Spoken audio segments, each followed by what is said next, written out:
Welcome back to my channel. तो इसमें हम पढ़ रहे हैं Indian polity by M Laxmikanth. ठीक है, तो उसका पार्ट 12 हमने देखा था। पार्ट 12 में हमने क्या देखा था? एलजी के बारे में। एलजी का क्या मतलब है? लोकल गवर्नमेंट के बारे में। लोकल गवर्नमेंट में कंपैरिजन हमने देखा था, लोकल गवर्नमेंट की फॉर्मेशन कैसे हुई वो देखा था। हमने देखा था कि ग्राम सभा क्या है और नगर पालिका क्या है। ठीक है, और साथ ही साथ हमने दोनों का कंपैरिजन भी किया था। ठीक है, अर्बन में कौन सी होगी, रूरल में कौन सी होगी, उन सब की बातें की थी। अब आए हम पार्ट 13 में, जिसमें हम डिस्कस करेंगे जुडिशरी के बारे में। जुडिशरी का क्या मतलब है? न्याय प्रणाली। जैसे कि कभी कोई झगड़ा हो जाता है या कुछ भी ऐसी चीज़ होती है जिसमें आपको लगता है कि इसमें हमको न्याय नहीं मिला या इसमें हमको न्याय मिलना चाहिए था, हमारे साथ सही नहीं हुआ, तो हम क्या करेंगे? एक कोर्ट में जाएंगे, उस कोर्ट में अपनी जो याचिका है वो दायर करेंगे।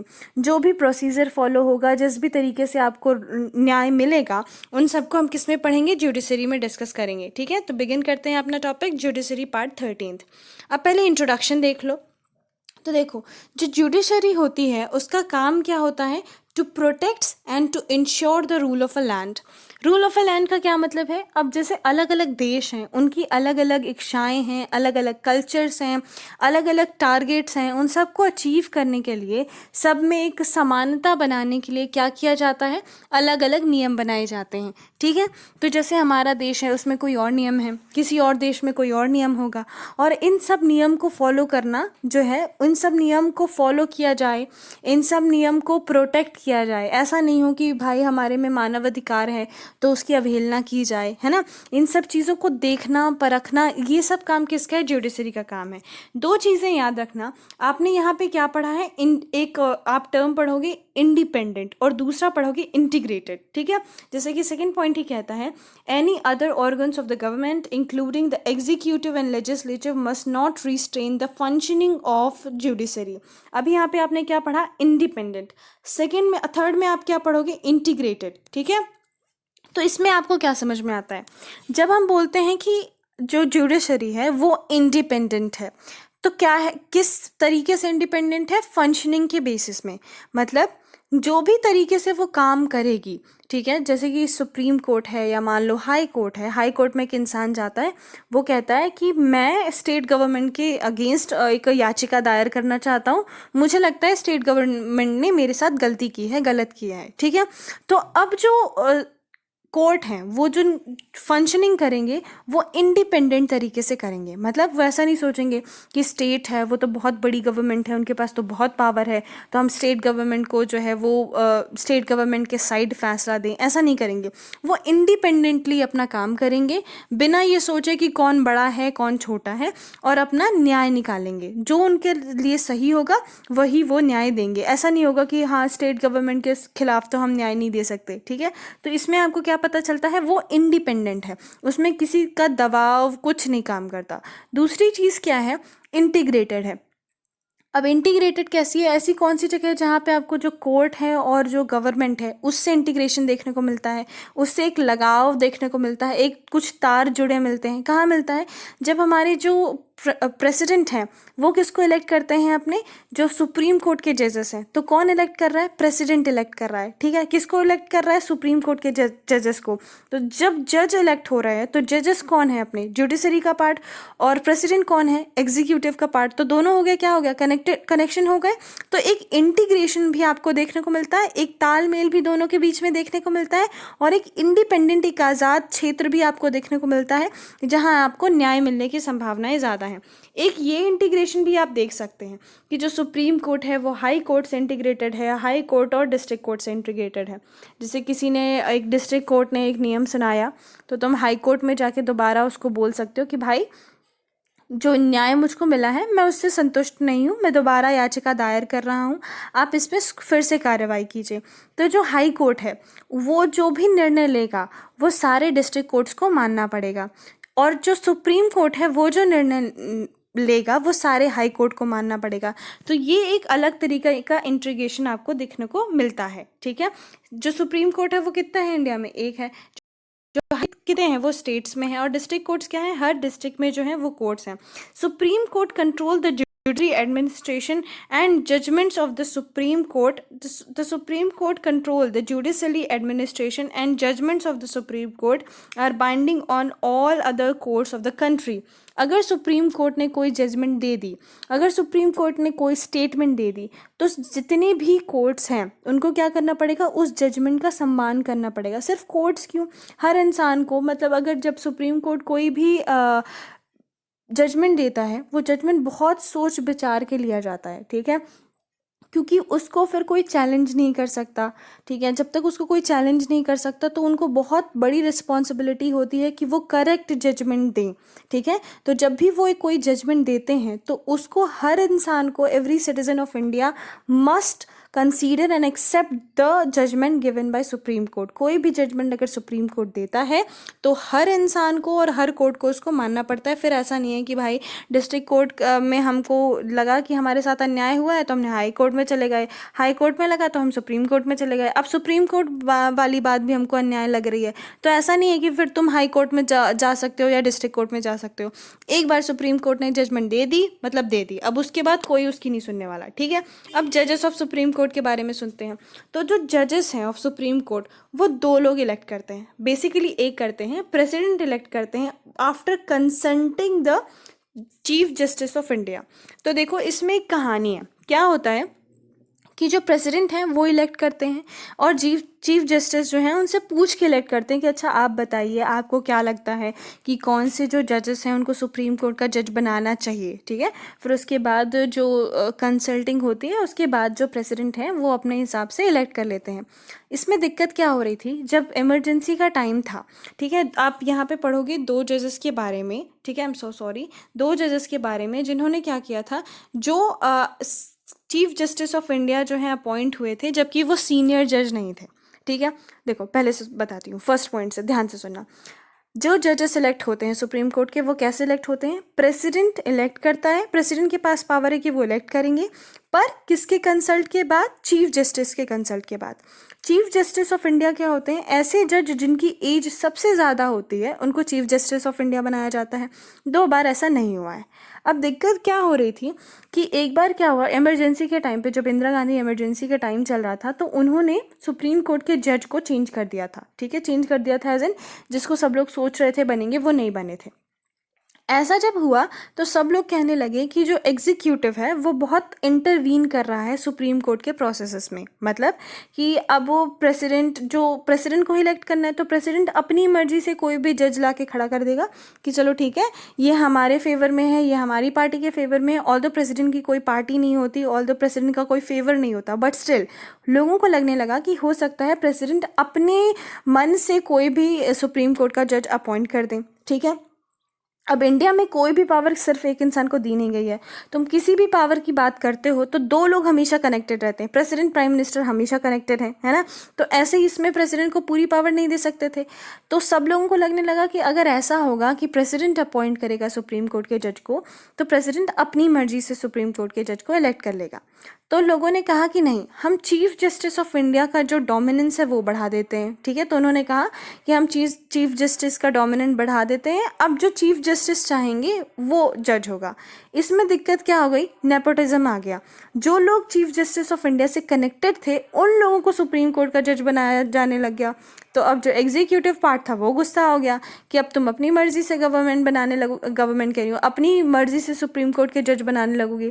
तो क्या हुआ, एक तालमेल बैठाने के लिए ये स्टेटमेंट लाई गई कि जो जज ऑफ अ सुप्रीम कोर्ट हैं वो प्रेसिडेंट अपॉइंट कर सकते हैं पर after consulting with chief justice of India. तो क्या हुआ, हमारा जुडिशरी पार्ट भी आ गया और हमारे प्रेसिडेंट जो हैं वो भी आ गए, एग्जीक्यूटिव भी आ गए. तो क्या हुआ, एक बैलेंस बन गया. उसके अकॉर्डिंग अब जो जज हैं उनका इलेक्शन किया जाता है, उनका अपॉइंटमेंट किया जाता है. द जज ऑफ द सुप्रीम कोर्ट और high court can only be removed on the ground of proven misbehaviour और इनकैपेसिटी. मतलब ऐसा नहीं है कि जैसे कि आपने जज को सीधा फायर कर दिया कि भाई तुम गलती कर रहे हो हम तुमको हटा देंगे. सुप्रीम कोर्ट के जज को और हाई कोर्ट के जज को आप तभी हटा सकते हो जब उनके पीछे, मतलब उनको एक लीगल, तुम्हारे पास एक सबूत हो कि इन्होंने गलती की है, ये जैसे भ्रष्टाचार कर रहे हैं या फिर ये इनकेपेबल हैं अपनी जजमेंट्स देने में, इन्होंने जो जजमेंट दी है वो ख़राब जजमेंट है ना। जब ये चीज़ प्रूव हो जाती है, और ऐसा नहीं कि 2-3 लोग मान रहे हैं तो प्रूव नहीं, बहुत सारे लोग अगर उस चीज़ को मान रहे हैं, वैलिड प्रूव कर रहे हैं, तो फिर उनको रिमूव किया जा सकता है। A motion contained the charge against the judges must be approved by the special majorities in the House of the Parliament. Only then the judges can be removed. इनके लिए एक पार्लियामेंट में एक बिल टाइप ऑफ कहते हैं प्रस्तुत किया जाता है। उसके बाद दोनों जो पार्लियामेंट के हाउसेस हैं, उन हाउस में जब मेजॉरिटी से वो बिल पास होता है, एक बिल आता है जिसमें लिखा रहता है हमारे चीफ जस्टिस को हटाना है, फिर उसमें डिस्कशन होता है दोनों पार्लियामेंट के चेम्बर्स में, ठीक है। तो राज्यसभा हो, लोकसभा हो, दोनों हाउसेस में जो है वो इस बिल को डिस्कस किया जाता है। जब स्पेशल मेजॉरिटी से वो बिल पास होता है, तभी जो सुप्रीम कोर्ट के जज हैं या फिर जो हाई कोर्ट के जज हैं उनका रिमूवल किया जा सकता है। तो सोच रहा हूँ कितनी बड़ी पावर होती है ना। बाकी तो जितने भी गवर्नमेंट के मेंबर्स हैं उनको रिमूव करने के लिए आपको बिल पास करने की ज़रूरत नहीं है। जज ऑफ द सुप्रीम कोर्ट एक हैं और एक प्रेसिडेंट ऑफ इंडिया हैं, सुप्रीम कोर्ट, हाई कोर्ट। इनको जब आपको फायर करना होता है या इनको जब कभी आपको लगता है कि ये नहीं है उतने सुटेबल जॉब के लिए, इनको जब रिमूव करने की बात आती है, तब क्या करना पड़ता है, बिल पास करना पड़ता है। तो सोचो कितना डिस्कशन करके लोग इनको अपनी क्या कहते हैं, इनको सीट देते होंगे, कितने डिस्कशन से, कितने ज़्यादा ब्रेन स्टॉर्मिंग करने के बाद इनको केपेबल समझा जाता होगा जज बनने के लिए, तभी इनको रिमूव करने के लिए भी इतनी बड़ी प्रक्रिया की जाती है। अब जो सुप्रीम कोर्ट है उसके ज्यूरिडिक्शन के अकॉर्डिंग वो कौन कौन से जो है केसेस देखता है। ऐसा नहीं है कि किसी की गाय चोरी हो गई तो सुप्रीम कोर्ट चले जाओ, ऐसा नहीं होता ना। इतना बड़ा कोर्ट है तो कुछ उसके नियम होंगे कि सिर्फ इस केस में तुम आ सकते हो। पहला क्या है कि जो सुप्रीम कोर्ट है, देखो एक तो सुप्रीम कोर्ट में कभी कभी ऐसा होता है कि ज़रूरी नहीं है कि मान लो कि हर बार ऐसा ही हो कि पहले डिस्ट्रिक्ट कोर्ट जाओ, फिर हाई कोर्ट जाओ, फिर सुप्रीम कोर्ट जाओगे, तभी तुम्हारा नियम, तभी सुप्रीम कोर्ट तुम्हारी बात सुनेगा। कभी कभी तुम अपना केस लेकर, अगर वो बहुत इंपॉर्टेंट केस है, तो तुम सीधे सुप्रीम कोर्ट में जा सकते हो और सुप्रीम कोर्ट उसके अकॉर्डिंग जो है वो अपनी स्टेटमेंट देगा। मतलब उस अकॉर्डिंग आपको बोल सकता है कि ठीक है, अगर तुम्हारा केस इतना बड़ा है तो मैं ये केस अपनी हियरिंग करने के लिए तैयार हूँ, ठीक है। तो इसमें कौन कौन से केसेस हैं, जब कभी सिटीज़न और कंट्री के बीच में कन्फ्लिक्ट हो जाता है, जब कोई सिटीज़न कहता है कि देश में ये चीज़ गलत हो रही है, देश की जो सेंट्रल गवर्नमेंट है उसने ये मेरे साथ ये गलत किया है या फिर लोगों के साथ ये गलत किया है, तो हम कहाँ जा सकते हैं, उसको सुप्रीम कोर्ट में ले जा सकते हैं। जब सिटीजन्स एंड गवर्नमेंट के बीच में आ जाता है, जैसे मान लो कि रिसेंटली थोड़े टाइम पहले मैं एक न्यूज़ देख रही थी, उसमें एक औरत ने फाइल कंप्लेन की थी, आई थिंक आम आदमी पार्टी के अगेंस्ट, कि इन्होंने किसी और के साथ गठबंधन बनाया था, अब हमने इनको जिता दिया, अब इन्होंने गठबंधन किसी और के साथ बना लिया। तो हमने जो सोच के इनको बनाया था कि चलो ठीक है, जैसे मान लो आप है और बीजेपी, ये दोनों साथ में चलेंगे तो हमको फ़ायदा होगा, वो हमको नहीं होने वाला। तो उन्होंने कंप्लेन कर दी थी। तो क्या हुआ, इसमें एक सिटीज़न जो है वो एक गवर्नमेंट के अगेंस्ट केस लड़ रहा है। तो जब ये कोई केस आता है तो सुप्रीम कोर्ट उसको हैंडल करता है। जब दो स्टेट गवर्नमेंट के बीच में केस आता है, स्टेट गवर्नमेंट के बीच कैसे केस आएगा, जैसे मान लो तेलंगाना और आंध्र प्रदेश दोनों की गवर्नमेंट है, ठीक है। अब मान लो उनके बीच से कोई नदी बह रही है, अब तेलंगाना की गवर्नमेंट ने बोला कि हमारे यहाँ पानी की कमी है, हम इस नदी का जो पानी है वो आंध्र प्रदेश नहीं जाने देंगे, अपने ही स्टेट में पूरा यूटिलाइज करेंगे। अब आंध्र को भी दिक्कत होगी कि चलो ठीक है, अगर इन्होंने ये पानी का सोर्स अपनी जगह कर लिया, ठीक है, तो हम क्या करेंगे, हमको कैसे पानी मिलेगा। तो दोनों गवर्नमेंट के बीच में क्या हो गया, कन्फ्लिक्ट हो गया। तो जब ये दो गवर्नमेंट के बीच में कन्फ्लिक्ट होता है तब सुप्रीम कोर्ट जो है वो सुनती है। Between governments of the at the union and state level कभी कभी क्या होता है, जैसे कि मान लो कि सेंट्रल में जैसे अभी बीजेपी की गवर्नमेंट है, ठीक है, और छत्तीसगढ़ में कांग्रेस की गवर्नमेंट है, तो दोनों के बीच में कन्फ्लिक्ट हो सकता है। कांग्रेस की गवर्नमेंट ये कह सकती है कि हम स्टेट गवर्नमेंट है, हमारे साथ जो यूनियन गवर्नमेंट है वो भेदभाव कर रही है, क्योंकि दोनों की पार्टीज अलग अलग हैं, या किसी भी रीज़न से अगर कन्फ्लिक्ट हो जाता है तो भी सुप्रीम कोर्ट उनकी बात सुनेगा, उनका केस लेगा। कभी कभी क्या होता है, the supreme Court and High Court are the custodians of the constitution, they have the power to interpret the constitution of the country. मतलब उनके पास ये पावर होती है। कभी कभी क्या होता है, जब कॉन्स्टिट्यूशन में कोई बात एकदम सीधी नहीं लिखी होती।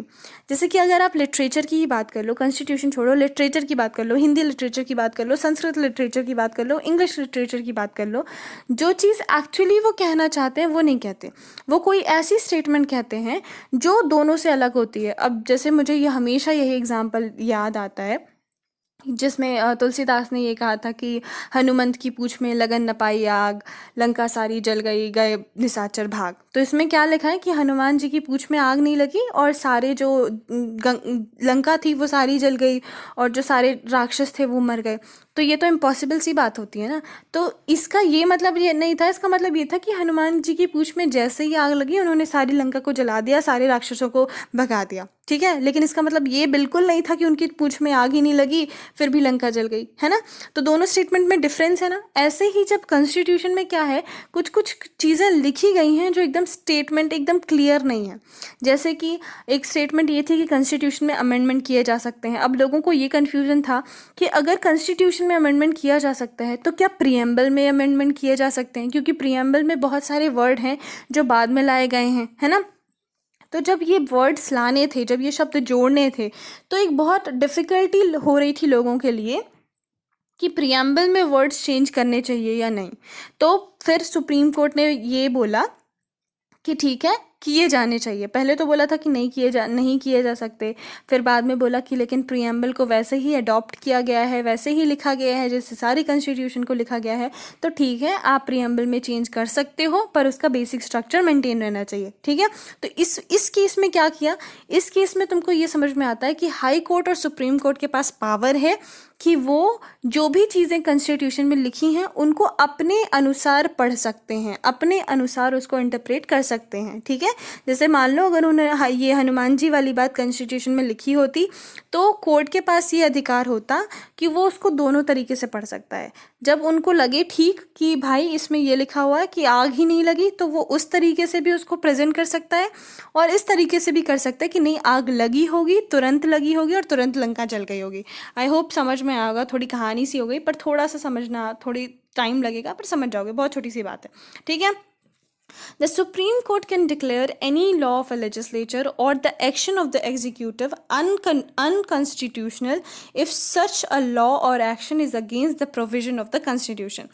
इनके पास ये भी पावर है, जो सुप्रीम कोर्ट है उनके पास ये भी पावर है कि अगर कोई लॉ बन जाता है, ठीक है। अब जैसे लॉ बनाने का काम किसका है, लॉ बनाने का काम किसका है, पार्लियामेंट का काम है। पार्लियामेंट लॉ बना सकती है, ठीक है। अगर पास हो गया तो चलो ठीक है लॉ बना दिया। अब अगर कोई लॉ बन गया तो अब क्या करें, तो अगर वो लॉ खराब है, अगर वो लॉ लगता है कि नहीं नहीं ये तो बहुत ही गंदा लॉ बन गया, गलती से बन गया, ऐसे नहीं बनना चाहिए था, इससे तो लोगों को हार्म हो रहा है, तो क्या करना है। और अगर वो अनकॉन्स्टिट्यूशनल निकला, अनकॉन्स्टिट्यूशनल मतलब हमारे कॉन्स्टिट्यूशन में कुछ बेसिक चीज़ें दी हैं कि चाहे जो हो जाए राइट टू इक्वालिटी सबको मिलेगा, चाहे जो हो जाए एजुकेशन सबको मिलेगा, चाहे जो हो जाए सबको इक्वली ट्रीट किया जाएगा, है ना। ये सब चीज़ें लिखी हुई है ना। तो अगर कोई चीज़ ऐसी लॉ बन जाती है, जैसे मान लो किसी ने लॉ बना दिया कि मेल जो है, male section of the society है, उनको ज़्यादा पैसे मिलेंगे हर काम के फीमेल सेक्शन ऑफ सोसाइटी से, ठीक है। तो ये क्या हो गया, अनकॉन्स्टिट्यूशनल हो गया। तो अब क्या होगा, सुप्रीम कोर्ट उसको अनकॉन्स्टिट्यूशनल बता सकता है कि ये गलत लॉ है, इसको नहीं जो है आप इसको नहीं फॉलो करवा सकते या फिर आप इस लॉ को चेंज कीजिए, ठीक है। The Supreme Court have original jurisdiction, original jurisdiction जो है वो सुप्रीम कोर्ट के पास है। उसमें क्या करते हैं, some cases can be directly considered by the Supreme Court without going to the lower courts। जैसे कि मैं बता रही थी, कभी कभी क्या होता है कि आपको ज़रूरत नहीं होती कि आप डिस्ट्रिक्ट कोर्ट जाओ, आपको ज़रूरत नहीं होती कि आप हाई कोर्ट जाओ, आप सीधे सुप्रीम कोर्ट जा सकते हो ओरिजिनल ज्यूरिडिक्शन फॉलो करते हुए कि भाई हमको ये दिक्कत है, सुप्रीम कोर्ट आप इस केस को हियर करो, आप इस केस को सुनो, ठीक है। दूसरा क्या होता है, वर्ड ज्यूरिडिक्शन। इसमें क्या होता है, any individual whose fundamental rights have been violated can directly go to the supreme Court for the appropriate remedy. कभी कभी क्या होता है, जैसे मान लो कोई इंसान है, उसका जो एकदम फंडामेंटल राइट है, जो मूल अधिकार है, जैसे जीने का अधिकार आप मूल अधिकार बोल सकते हो, ठीक है। शिक्षा का अधिकार, राइट टू इक्वालिटी, ये जो अधिकार हैं जो एकदम मतलब बेसिक, जो ये सबको मिलने ही चाहिए, ठीक है। अगर ये अधिकार आपको नहीं दिए जा रहे हैं, आपको फोर्स किया जा रहा है किसी चीज़ के लिए, तो आप डायरेक्टली कहाँ जा सकते हो? सुप्रीम कोर्ट के में जा सकते हो। सुप्रीम कोर्ट ये नहीं बोलेगा कि अरे ये इतनी सी बात है। क्यों? क्योंकि किसी का मूल अधिकार का हनन होना बहुत बड़ी बात होती है, ठीक है। तो एक ये भी ज्यूरिडिक्शन है जो फॉलो करते हुए सुप्रीम कोर्ट अपनी जजमेंट देता है।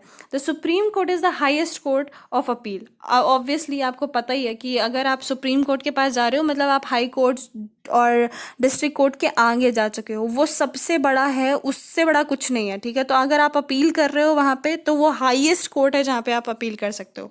It means a person can appeal to Supreme Court against all the decisions of the High Court. मतलब अगर आपकी किसी भी आप हाई कोर्ट से आए हो, ऐसा नहीं है कि सिर्फ आप अगर साउथ इंडिया में, मतलब अगर आप अहमदाबाद के हाई कोर्ट से आए हो, या फिर आप बिलासपुर के हाई कोर्ट से आए हो, या फिर आप किसी भी और देश के किसी भी और स्टेट के हाई कोर्ट से आए हो, ठीक है। चाहे आपको किसी भी स्टेट के हाई कोर्ट से आए हो, जहाँ पे आपको लगे कि ये चीज़ जो हमको दी गई है वो जजमेंटल नहीं है, वो सही नहीं है। जैसे राम मंदिर केस में देख लो। पहले जो अभी का प्रयागराज है, वहाँ पे एक मतलब क्या कहते हैं, अपील की गई थी राम मंदिर के लिए। जब लोगों को उससे सहमति नहीं हुई, तो वो केस कहाँ चला गया? सुप्रीम कोर्ट चला गया। पहले डिस्ट्रिक्ट में गया, फिर हाई में गया, फिर सुप्रीम कोर्ट में गया। तो सुप्रीम कोर्ट में कोई भी केस हो, किसी भी कोर्ट का केस हो, आप वहाँ पे जाके फायर कर सकते हो, आप वहाँ पे जाके अपील कर सकते हो। The supreme court has the advisory jurisdiction. इसका मतलब क्या होता है? एडवाइजरी जुरिडिक्शन का क्या मतलब होता है? The President of India can be referred any matter that a public importance involves interprets of the constitution to the supreme Court for the advice. जब जो प्रेसिडेंट है, वो कोई भी कोर्ट, जैसे मान लो लॉ बन गया, कुछ भी हो गया, कोई भी चीज़ ऐसी हो गई जिसको लगा कि नहीं ये थोड़ी गड़बड़ है, या फिर इसमें थोड़ा सा चेंजेस होना चाहिए, पर समझ में नहीं आ रहा क्या चेंजेस होना चाहिए, या कोई भी ऐसी पब्लिक इंटरेस्ट की बात है, तो जो प्रेसिडेंट है वो इस केस को रेफ़र कर सकता है। किसको रेफ़र करेगा? सुप्रीम कोर्ट को। ताकि जो सुप्रीम कोर्ट है वो इस पे अपनी पोजीशन बताएं कि हाँ हमको लगता है ये सही है, या फिर हाँ हमको लगता है ये गलत है, या फिर हाँ हमको लगता है ये चेंजेस करने चाहिए, इस चेंज से ज़्यादा जो है इम्पैक्ट पड़ेगा, ठीक है। फिर आर्टिकल 137 की बात करती हूँ मैं। आर्टिकल 137 क्या कहता है? आर्टिकल 137 कहता है of the constitution states that the supreme court shall have all the powers of reviewing any judgment और order made by it. Supreme Court के पास पावर है कि वो हर जजमेंट को देख सके। मतलब तुम ये नहीं कह सकते कि नहीं नहीं ये तो हमारा मामला है, ये तो हमारे स्टेट का मामला है, सुप्रीम कोर्ट कैसे इसमें बात कर सकते हैं? नहीं, सुप्रीम कोर्ट किसी भी मामले में बात कर सकते हैं। आर्टिकल 144 ऑफ द कॉन्स्टिट्यूशन क्या कहता है? That all the authorities civil and judicial in the territory of India shall act in aid to the supreme Court. काफ़ी बार ये क्वेश्चन पूछा जाता है, अगर आपने आईएएस का इंटरव्यू देखा होगा, ठीक है, तो उसमें काफ़ी बार ये क्वेश्चन पूछा जाता है कि क्या आप सुप्रीम कोर्ट की जजमेंट से मतलब बोलते हैं कि हाँ सुप्रीम कोर्ट की जजमेंट सही है या गलत। जैसे कि एक बार मैंने जो याद है मुझे, उसमें पूछा गया था कि सुप्रीम कोर्ट ने एक जजमेंट दिया है जिसमें उन्होंने एक लाइन ये बोली है कि अब सिर्फ जाति जो है उसको आप मौलिक नहीं मान सकते कि हाँ आप पिछड़े जाति से हैं तो आपको रिजर्वेशन मिलेगा। कुछ और भी चीज़ें हमको देखनी पड़ेंगी जिससे हम रिजर्वेशन दें कि ना दें वाली बात होगी, ठीक है। तो ये पूछा गया था कि आपको क्या लगता है ये जो बात कही गई है सुप्रीम कोर्ट की, ये सही है कि गलत, ठीक है। तो ये जो क्वेश्चन पूछे जाते हैं, इसमें हमेशा एक चीज़ याद रखना जब तुम इसका जवाब देते हो। वैसे तो आप जवाब कोई भी दे सकते हैं, बट स्टिल ये चीज़ याद रखना कि जितनी भी चीज़ें हैं, जैसे सिविल है या फिर गवर्नमेंट है या फिर एग्जीक्यूटिव पार्ट है, कोई भी पार्ट है, इन सबको क्या करना चाहिए? जो भी सुप्रीम कोर्ट ने कहा है, जिस भी चीज़ को फॉलो करने के लिए कहा है, उसको फॉलो करने की कोशिश करनी चाहिए, उसकी मदद करनी चाहिए, ताकि उन्होंने जो स्टेटमेंट दी है वो हर जगह आसानी से फॉलो हो, ठीक है। समझ रहे हो? मतलब भले हो सकता है कि तुमको वो चीज़ सही नहीं लगती हो, पर तुमको हमेशा उसके जजमेंट को क्या करना चाहिए? सपोर्ट करना चाहिए, ठीक है। हो सकता है तुम्हें वो चीज़ अभी समझ में ना आ रही हो सकता है तुमको बाद में समझ में आए, हो सकता है तुम्हारे इंटरेस्ट उस चीज़ में ना हो, लेकिन जो मेजर लोग हैं उनका इंटरेस्ट हो कि हाँ जो सुप्रीम कोर्ट ने कहा है वो सही हो। तो क्या होना चाहिए हमेशा? भले तुम सुप्रीम कोर्ट की बातों को नहीं मानते हो, ठीक है, तुमको कहीं लगता है कि नहीं शायद ये चीज़ गलत है, सही कुछ और चीज़ है, पर तुमको उसका सम्मान करना चाहिए, उसको फॉलो करना चाहिए और हेल्प करनी चाहिए कि बाकी लोग भी उसका सम्मान करें, उसको फॉलो करें। The chief instrument through which the judicial activism has come into the existence of India. It's a public interest legislation and social action legislation. आपने सुना होगा कहीं कि PIL दायर की गई है या SAL दायर की गई है। इसका क्या मतलब होता है कि जब भी कोई आदमी, ठीक है, जैसे मान लो कि किसी एक आदमी के साथ भेदभाव हुआ है, ठीक है, पर उसने केस अगेंस्ट नहीं दायर किया, क्यों? हो सकता है इकोनॉमिकल दिक्कत हो सकता है डर रहा हो सकता है रिसोर्सेज ना हो उसके पास, तो उसने क्या किया, उसने अपने कोई भी केस दायर नहीं किया, लेकिन किसी और आदमी ने उसके बिहाफ पे केस दायर कर दिया, तो उसको PIL और SAL का नाम दिया जाता है। ठीक है, आज के लिए इतना ही। आई थिंक आपको पसंद आया होगा। नेक्स्ट पार्ट में हम जो सेकेंड हाफ है उसको कंटिन्यू करेंगे। थोड़ी थोड़ी सी चीज़ें हैं, ज़्यादा कॉम्प्लिकेटेड नहीं है, थोड़ी बहुत मैंने स्टोरी सुना दी बीच में, उसको थोड़ा सा ध्यान से सुनना, समझ में ना आए तो 2 बार देखना। और आई थिंक और थोड़ी डिटेल, अभी हम लोग जो पढ़ रहे हैं वो एग्जैक्टली वैसा ही जा रहे हैं जैसा कि पॉलिटी में लिखा हुआ है। ठीक है, जो Indian polity by M Laxmikanth है उसमें जैसा लिखा है हम वैसे ही जा रहे हैं, और सूनर और लेटर हम थोड़ी जल्दी कोशिश करेंगे कि इसको कंप्लीट कर लें। So that's all for today. Thank you, ख्याल रखना, लाइक करना, सब्सक्राइब करना। Take care, bye bye. Bye bye.